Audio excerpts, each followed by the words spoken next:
13장.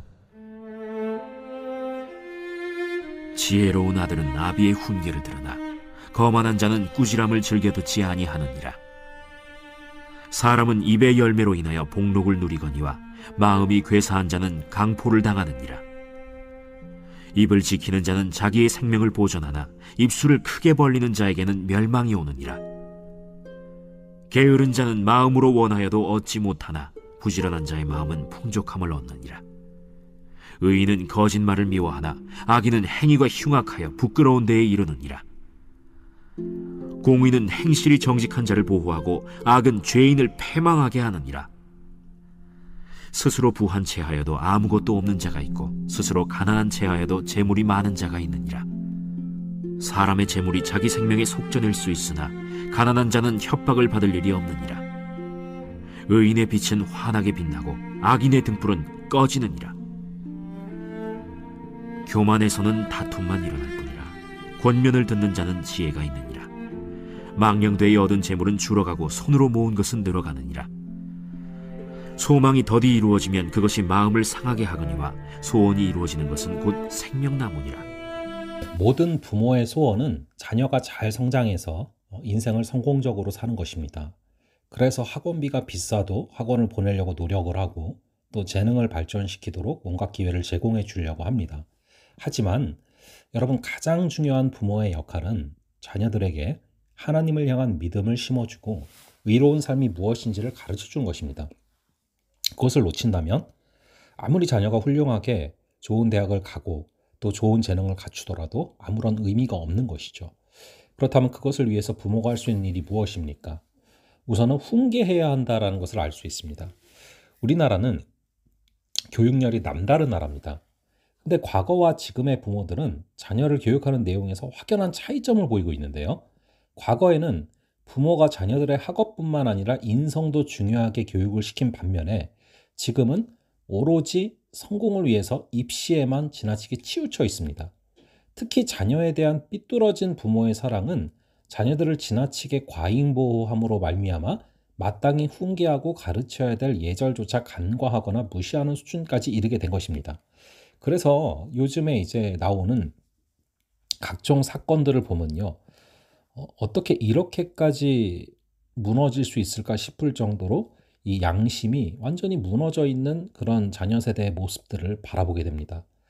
부모들이 자녀들을 버릇없고 이기적인 존재로 양육한 결과가 이런 열매로 나타나는 것이죠. 그래서 자녀들이 마땅히 행해야 될 길이 무엇인지를 가르쳐야 되는데요. 그게 바로 하나님을 사랑하고 이웃을 사랑하는 것입니다.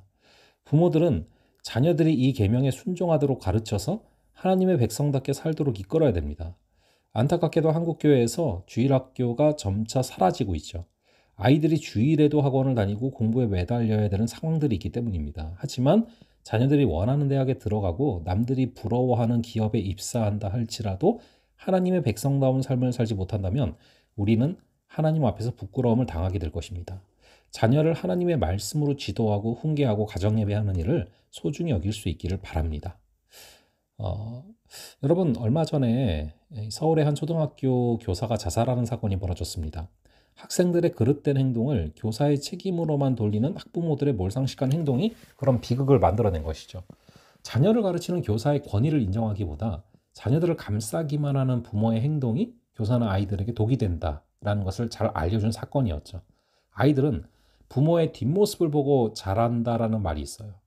자녀들에게 말하는 내용보다 자녀들의 앞에서 하는 행동이 더 중대한 영향을 미친다는 것입니다. 자녀의 잘못된 행동이 모두 부모의 탓일 수는 없습니다. 때로는 부모로서 좋은 본을 보이고 자녀들을 가르치기 위해 최선도 다해도 자녀가 엇나가기도 하죠. 하지만 사도 바울이 고린도 교인들에게 자신을 본받으라고 이야기했던 것처럼 우리도 모범이 되는 삶을 통해 자신 있게 도전할 수 있어야 되는 것입니다. 바울은 그를 따르는 사람들에게 예수님을 위해 살도록 권면할 뿐만 아니라 예수님을 전하면서 온갖 박해와 고난을 몸소 겪은 것이죠. 부모 역시 하나님의 백성으로 살아가면서 자녀에게 신앙의 본을 보여야 됩니다. 가정 안에서 함께 하나님을 예배하며 어려운 일이 있을 때 자녀와 함께 기도해야 되는 것이죠. 그리고 이웃에게 관심을 가지고 예수님을 전하는 모습을 보여야 되는 것입니다.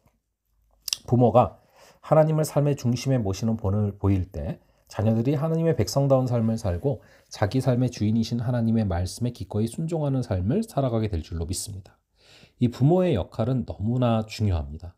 자녀들을 단지 부모의 욕심을 채우고 부모의 또 못했던 것들을 이루어내는 도구로 생각하지 마시기 바랍니다. 하나님은 바른 훈계와 삶의 모범으로 자녀를 양육하라 명하십니다. 오늘 하루도 이 자녀들이 하나님을 섬기는 바른 신앙을 갖도록 도울 수 있는 귀한 은혜가 있기를 간절히 바랍니다. 잠시 기도하겠습니다. 아버지 하나님, 우리가 부모로서 마땅히 해야 될 일들을 다시금 묵상해 봅니다. 또한 우리가 언젠가는 부모가 될 텐데 또 누군가의 또 영적인 아비가 될 텐데 아버지 그러한 자로서 살아갈 때 우리가 무엇을 해야 되는지를 바라봅니다. 아버지 훈계와 본을 보임, 아버지 이것을 잊지 말게 하여 주시고 다른 어떤 것보다도 이 믿음을 심어주는 것이 가장 우리가 맺고 있는 관계 가운데 중요한 것임을 잊지 말고 걸어가는 하루가 되게 하여 주시옵소서. 감사드리고 이 모든 말씀 우리 주 예수 그리스도의 이름으로 기도합니다. 아멘. 예, 그럼 또 다음번에 뵙도록 하겠습니다.